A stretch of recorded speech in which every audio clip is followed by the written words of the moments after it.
Party इस्तीफा आ रही है, लेकिन कांग्रेस इस बारे में कुछ ज्यादा बोल नहीं रही है। देखिए, आप मेरे बारे में पूछिए, मैं दूल्हा आपके सामने बैठा हूँ। अब दूसरे नहीं है तो मैं क्या करूँ? अब आप मेरे को क्यों उधर लेके जा रहे हैं? इसके रोकने के लिए आवाम में एक प्रोटेस्ट, आवाम में एक बेदारी, और आवाम जब ये फैसला कर ले कि ये कानून जो बिल लाए हैं ये वक्फ की प्रॉपर्टीज को बचाने के लिए नहीं बल्कि वक्फ के प्रॉपर्टीज को बर्बाद करने के लिए लाया जा रहा, ये आप बताइए कोई किसी कानून में कोई कहता है हिंदू धर्म में या सिख धर्म में या जैन धर्म में कि उसको 5 साल हिंदू सिख और जैन होना पड़ेगा तभी वो दान दे सकता है? ये बिल में कह रहे हैं कि उसको 5 साल मुसलमान रहना पड़ेगा, उसके बाद वो वक्फ कर सकता है। भाई तू होता कौन है मेरे को डिसाइड करने वाला? 5 साल? अब क्या 5 साल के बाद मोदी जी गले में हाथ डाल के बोलेंगे आओ सेल्फी ले लो, तुम 5 साल तुम्हारे मुकम्मल हो गए तो मुसलमान हो गए? अब मुझे सर्टिफिकेट लेने के लिए मोदी जी के पास जाना पड़ेगा कि मैं मुसलमान हूं? ये भारत के सुप्रीम कोर्ट का जजमेंट है 2006 या 12 का, रामजी दास, उसके खिलाफ है ये। इस तरह का कानून बना रहे हैं।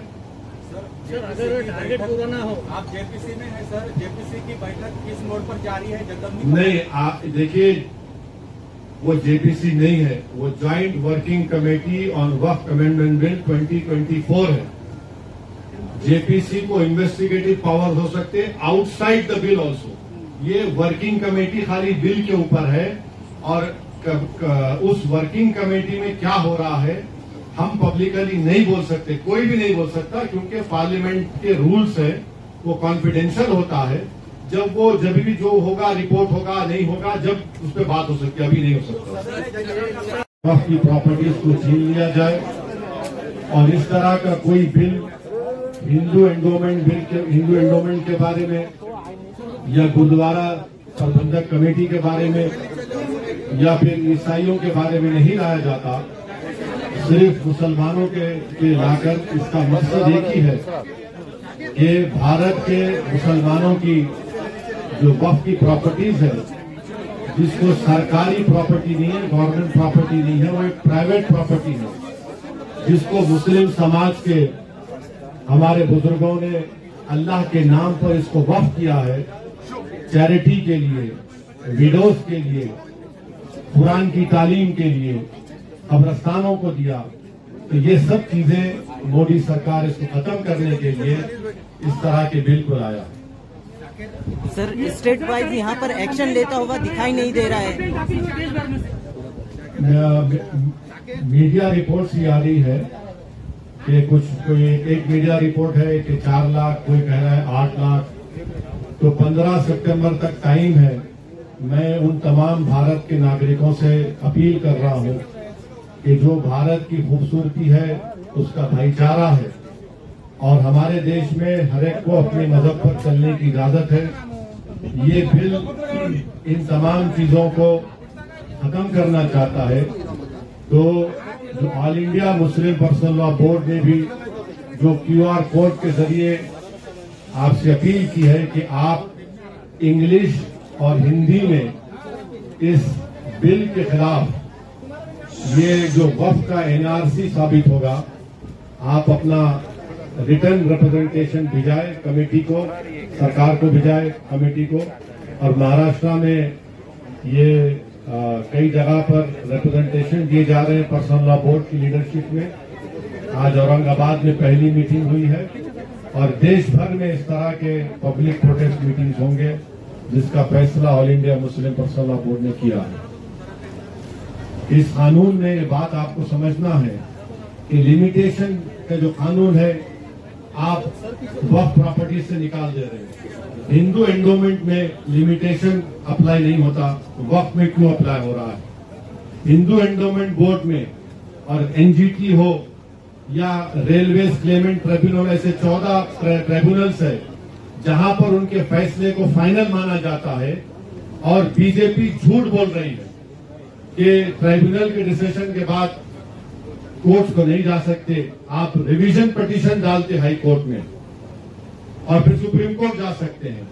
इस कानून में आप वक्फ बाय यूजर खत्म करना चाह रहे हैं। मगर सेक्शन 123 ऑफ प्रॉपर्टी एक्ट में आप transfer of property already announce कर रहे हैं, वक्फ बाय यूजर क्यों निकालना चाह रहे? क्योंकि मोदी ये बोल रहे हैं कि 200 साल पुराने कागज लेकर आओ, और कागज नहीं निकलेगा तो वो उस प्रॉपर्टीज को कब्जा करना चाहते हैं।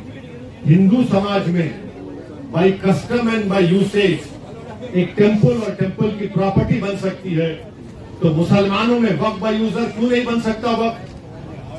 मोदी सरकार कलेक्टर को इतना पावर दे रही है कि कलेक्टर अगर इंक्वायरी जब करेगा किसी प्रॉपर्टी, कोई भी प्रॉपर्टी के बारे में वक्फ की, तो जब तक वो प्रॉपर्टी इंक्वायरी मुकम्मल नहीं करता वो प्रॉपर्टी वक्फ की नहीं रहेगी।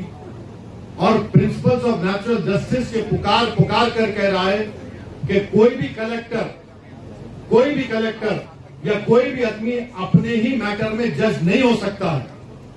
ये कौन है आप कलेक्टर को इतना पावर देने वाले कि कलेक्टर डिसाइड? उस एक्ट में, इस बिल में ये भी कह दिया गया कि इस बिल को कानून बनने के बाद या उससे पहले जो भी वक्फ प्रॉपर्टी है अगर वो गवर्नमेंट कब्जे में है तो कलेक्टर तय करेगा और कलेक्टर फैसला भी दे सकता है। ये क्या हो रहा है इस देश में? नरेंद्र मोदी मुसलमानों से ये प्रॉपर्टीज को छीनना चाह रहे, इसीलिए हम ये कह रहे हैं कि ये कानून आर्टिकल 14, आर्टिकल 25, आर्टिकल 26, 29 का ग्रेव वायलेशन है। इस कानून में ये था, आप देखिए मोदी बोल रहे कि कानून हम वक्फ प्रॉपर्टी को बचाना चाह रहे। पहले 95 के एक्ट में था कि अगर कोई वक्फ की प्रॉपर्टी चोरी करता तो 2 साल की कैद बामुशक्कत, रिगरस इम्प्रिजनमेंट। मोदी जी उसको सिंपल इम्प्रिजनमेंट कर रहे हैं। अभी नॉन बेलेबल है, मोदी जी बोल रहे बेलेबल कर दूंगा मैं। मुतवल्ली अगर कलेक्टर की बात नहीं सुनेगा सेक्शन 61 में, तो कलेक्टर मुतवल्ली को अगर बोलेगा कि मस्जिद को तुम बोल दो गवर्नमेंट प्रॉपर्टी, नहीं करेगा तो कलेक्टर को 6 महीने की सजा। आप बताइए क्या क्या करना चाह रहे हैं मुसलमानों से? आप ये कानून बना रहे हैं, और जितने भारत की पॉलिटिकल पार्टीज हैं उनको सोचना पड़ेगा, चाहे वो इंडिया की सपोर्ट कर रहे हैं या नहीं कर रहे हैं। ये कानून भारत के कॉन्स्टिट्यूशन के खिलाफ है। आप कैसे इस तरह का कानून बना रहे हैं? आप पूरी प्रॉपर्टीज को छीनना चाह रहे हैं। ये काम इस बिल के जरिए मोदी करना चाहते हैं। सर, अगर एंटीलिया की बात की जाए तो उसमें कई सारे वक्फ के मेंबरान थे, उन्होंने नॉन वक्फ प्रॉपर्टी उसे घोषित किया है, तो उनको आप एक्शन लीजिए, उनको हटाइए, और वो मैटर सुप्रीम कोर्ट में है। महाराष्ट्र की सरकार एक स्टैंड ले, शिंदे की सरकार एक स्टैंड ले उसके बारे में कि वक्फ की प्रॉपर्टी, और वो तो आगा खान ही वक्फ का है, यतीम खाना है वो। मैंने 2013 में जब ये बिल पास हो रहा था, मैं अपनी स्पीच में इस बात का जिक्र किया, यतीम खाने पर आप बना लिए, तो महाराष्ट्र की सरकार क्या बोल रहा है उसके ऊपर? तो यही देखिए ये कानून क्यों बना रहे, ताकि सरकार कलेक्टर के जरिए इसको कहेगी वक्फ नहीं है, या फिर कहेगी कि लिमिटेशन एक्ट का कानून खत्म हो गया, या फिर इवैक्यू प्रॉपर्टीज की जितनी प्रॉपर्टियां सब कब्जा करना चाहती। तो ये कानून वक्फ को बचाने के लिए नहीं लाया गया है, ये कानून वक्फ को खत्म करने के लिए नरेंद्र मोदी लाए हैं। ये 15 तारीख जो है वो बढ़ सकती है। एक तरफ वक्फ का मसला है, दूसरी तरफ रामगिरी महाराज का स्टेटमेंट आपने सुना होगा, नीलेश राणे का ऐसा है ना कि सत्ता के नशे में ये सब बकवास की जा रही है और गुरूर और अहंकार के मजारे किए जा रहे हैं। एक बात याद रखिए, आसमान की तरफ देखकर कोई थूकेगा ना तो थूक तुम्हारे नापाक चेहरे पे गिरेगा, आसमान पर नहीं जाता। सर, ये QR कोड अगर 15 तारीख तक उतनी तादाद में ना आए तो डेट बढ़ सकती है क्या? नहीं मालूम। वो वर्किंग कमेटी के चेयरमैन साहब भी फैसला करेंगे। और सर, इसका कोई सब्स्टिट्यूट हो सकता है क्या? क्या सब्स्टिट्यूट? ऑब्जेक्शन डालने का, अगर 15 तारीख निकल जाए तो। अरे भाई, आपको ईमेल करिए, आप पोस्ट करिए, आप ईमेल भी कर सकते हैं, पोस्ट भी कर सकते हैं, करिए ना। ये ऑफर किया था महाविकास आघाड़ी के साथ अलायंस करने के लिए।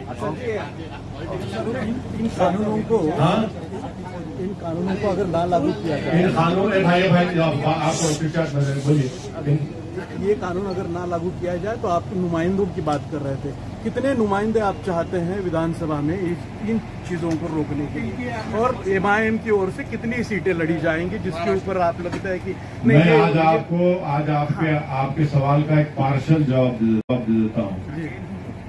आने वाले विधानसभा के चुनाव में पूरा ही दीजिए। सुनिए, मेरा राइट है ना, तुम तो पार्टी प्रेसिडेंट नहीं है, तुम एक चैनल के लिए काम करते हैं, अपना काम करो, मैं अपना काम करता हूँ। अब एक जवाब ले लूँ, जितना देना है उतना दे। तो इस चुनाव में इम्तियाज जलील भी कैंडिडेट रहेंगे। इस चुनाव में इंशाअल्लाह ताला इम्तियाज जलील के साथ मुफ्ती इस्माइल रहेंगे, फारूक शाह रहेंगे, और हमारे शोरापुर के फारूक साहब भी रहेंगे, और हमारे मुंबई के सदर रईस लश्करिया रहेंगे। तो तुम्हारे को ये 5 नाम दे दिया मैं, ये तो कैंडिडेट रहेंगे हमारे, क्योंकि 2 तो मिले हैं, एक मालेगांव से और एक हमारे धुलिया से, तो ये तो रहेंगे। अब और कितने कैंडिडेट रहेंगे नहीं रहेंगे अभी तो टाइम लगेगा, देखते हैं। सर, जिस तरह से देश के में वाकयात हो, जिस तरह से पूरे देश में मुसलमानों को प्रपोजल दिया था। देखिए इम्तियाज जलील साहब महाराष्ट्र के मेरे अध्यक्ष हैं, उन्होंने ये ऑफर दिया है, उन्होंने कहा है कि हमसे बातचीत करो, और मेरे ख्याल से कोई बातचीत एक जगह पे अनऑफिशियली भी हुई। अब उनको तय करना है। अब सुन लीजिए, क्रॉस क्वेश्चन मत करिए, हम तो बोल चुके हैं, हमारा स्टैंड क्लियर कर चुके हैं, ये उनको तय करना है।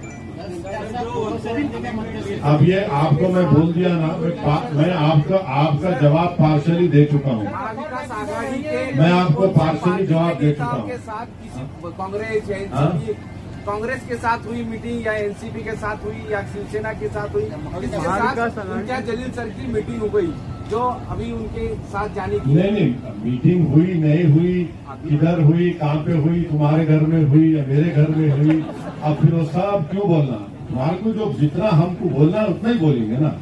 हाँ नहीं, तुम्हारे घर पर आते हैं। हाँ हो गया, चलो दूसरी बात करो, दूसरा सवाल करो, वो जवाब दे दिया और बोलिए।